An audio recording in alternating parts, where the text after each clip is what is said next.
दर्शकों, जब इंसान अपने धर्म में प्रचलित सभी प्रकार की परंपरागत भक्ति साधना को अपनाता हो और फिर भी उसके जीवन में दुख और परेशानियां कम होने के बजाय बढ़ती ही जा रही हों, तो उस इंसान का भगवान के ऊपर से विश्वास डगमगाना स्वाभाविक हो जाता है।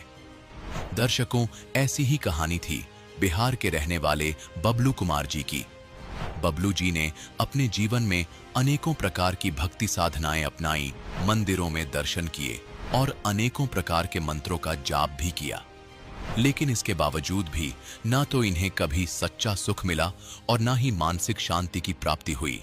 लेकिन दर्शकों, आज बबलू जी का कहना है कि जब से मैंने संत रामपाल जी महाराज की शरण ग्रहण की है, तब से मेरे जीवन का असली परिवर्तन शुरू हो गया है। दर्शकों, आखिर संत रामपाल जी महाराज द्वारा बताई गई भक्ति साधना में ऐसा क्या है जो लाखों लोगों को अद्वितीय लाभ हो रहे हैं? आखिर इसके पीछे की सच्चाई क्या है? आइए सुनते हैं बबलू जी की कहानी, उन्हीं की जुबानी। सर नमस्कार। नमस्कार। सर क्या शुभ नाम है आपका? मेरा बबलू कुमार सरदार, ग्राम पोस्ट त्रिवेणीगंज, जिला सुपौल, बिहार का रहने वाला हूँ।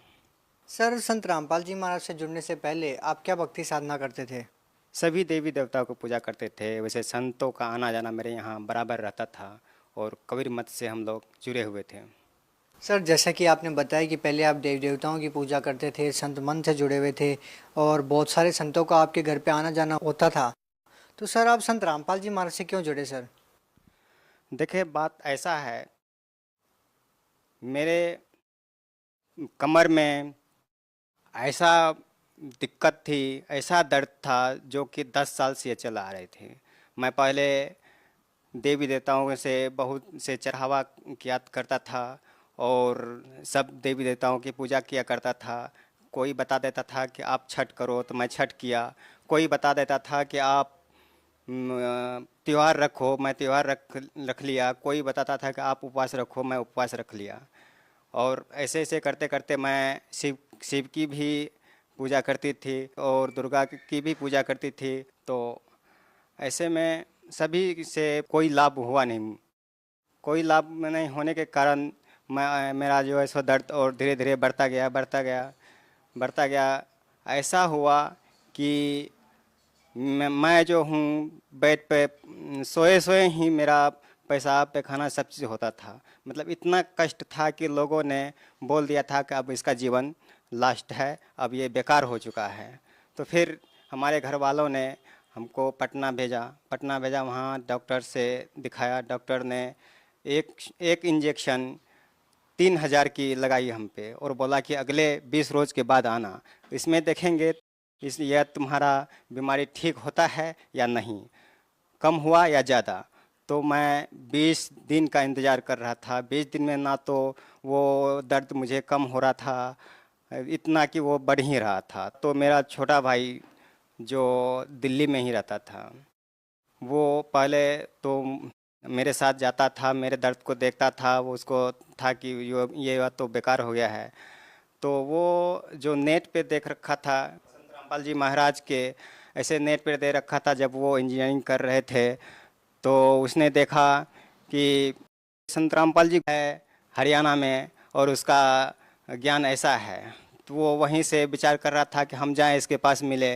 तो ऐसा तो वो वहाँ से तो आ नहीं पाया। उसके बाद वो दिल्ली से आया। तो जैसे ही वो दिल्ली आया, सोचा कि चलो हम इसके पास हम मिल के ही आते हैं। जैसे वो सतलोक आश्रम आए और संत रामपाल जी गुरु महाराज से दीक्षा लिए और उसका ज्ञान को समझे। वहाँ का जो भक्त लोग उसको बोले कि हाँ यहाँ पे ऐसा ऐसा सुविधा होता है। तो उसके मन में आया कि अगर भैया यहाँ आ जाएंगे तो वो ज़रूर ठीक हो जाएंगे।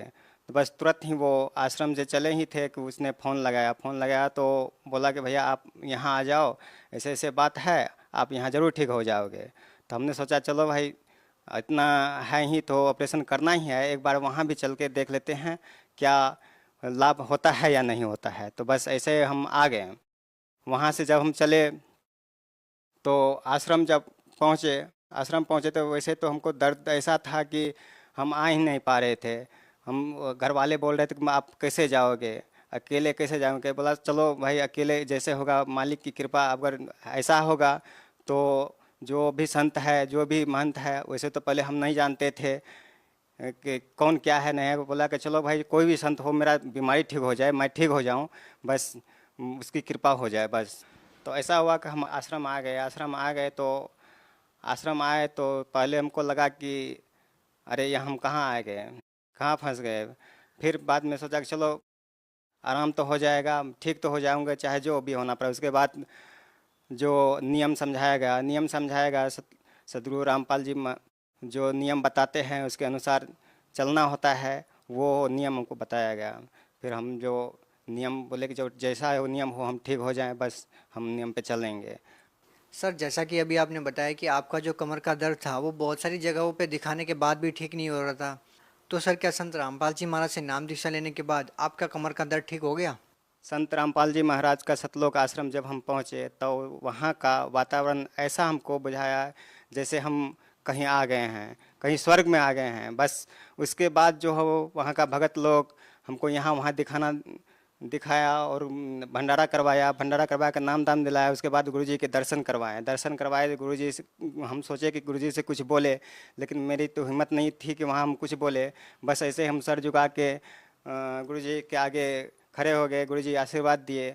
हम आके बस ऐसे ही बिस्तर पे बैठे हुए थे तो हमको मंत्र दिया गया था। तो भाई बोला कि आप मंत्र जाप करो। बस मंत्र जाप करते करते हम सो गए। बस जब सुबह जो हमको उठ के जल्दी जाना था, दिल्ली जाना था, तो जब हम सुबह उठ के चल दिए, दिल्ली आ गए। रास्ते में बोला कि भाई अब बोलो कैसा हाल है। तो हमको तब तक कुछ महसूस हुआ ही नहीं, कहाँ दर्द है कहाँ क्या है, ऐसा मतलब हमको ऐसा बुझाया कि दर्द था ही नहीं।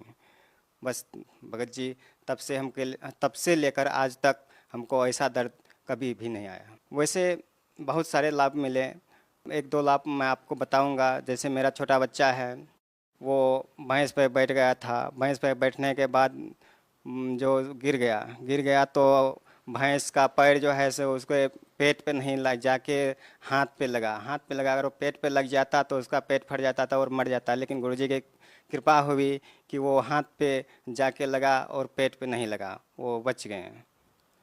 और दूसरी बात, मैं जब आश्रम में था तो हमारे यहाँ बहुत सारे खेती उती हम करते थे। तो घर पे जो है मेरा गेहूँ काट के तैयार करना छोड़ दिए थे, मकई पका हुआ था सबको छोड़ दिए थे और आ गए थे यहाँ पे। जब आए तो बार बार हमको फ़ोन हो रहा था कि आप आइए, वर्षा का समय है, वर्षा में सारा जैसे गेहूँ भीग रहा है, आप कहाँ चले गए। तो हम बोले कि ठीक है भीगने दो, जैसा हो वैसा करने दो। हम जब आ गए हैं तो यहाँ जो होगा सब करके ही जाएंगे। तो संत रामपाल जी महाराज सदगुरु जी के शरण में जाने के बाद हमको ऐसा हुआ कि जो गेहूँ पूरा सड़क पे बिछाया हुआ था, जब वर्षा रोज़ होती थी और सुखा के फिर रखा जाता था, वैसे में पूरा जो है गेहूँ बर्बाद हो गया। जब तैयार हुआ गेहूँ तो जितना गेहूँ हमको चाहिए था उससे कहीं ज़्यादा हुई। और दूसरी बात यह है, मेरे पास पैसा था ही नहीं जो मैं इतना दूर बार बार आश्रम आऊं और जाऊं। बस परमात्मा ने ऐसा किया कि मुझे आर्थिक लाभ भी दिया। मेरे पास पैसा अब ऐसा है कि अगर मैं चाहूं तो हफ्ता या 15 दिन पे आश्रम जा सकता हूं और आ सकता हूं। सर आप बिहार से बिलोंग करते हैं, संत रामपाल जी महाराज हरियाणा से हैं। तो सर हिंदुस्तान में बहुत सारे धर्मगुरु हैं जो भिन्न भिन्न प्रकार की साधनाएं देते हैं, जिनके लाखों करोड़ों शिष्य भी हैं। फिर भी आप सर संत रामपाल जी महाराज की शरण में क्यों गए?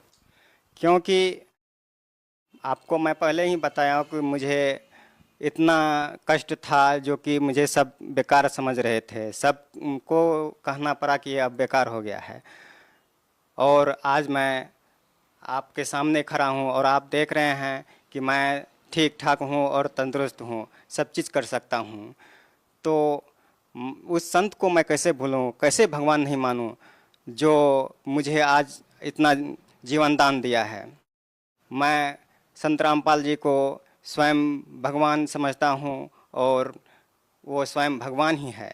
सर आप भगत समाज को क्या संदेश देना चाहते हैं?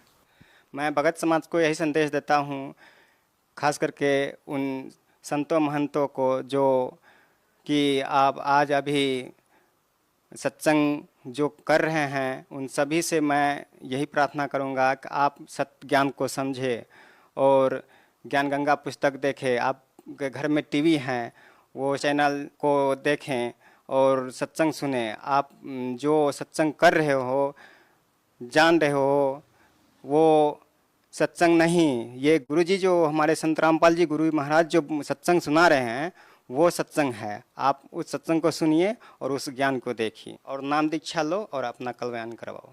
जी बहुत बहुत धन्यवाद सर आपका। सत्संग।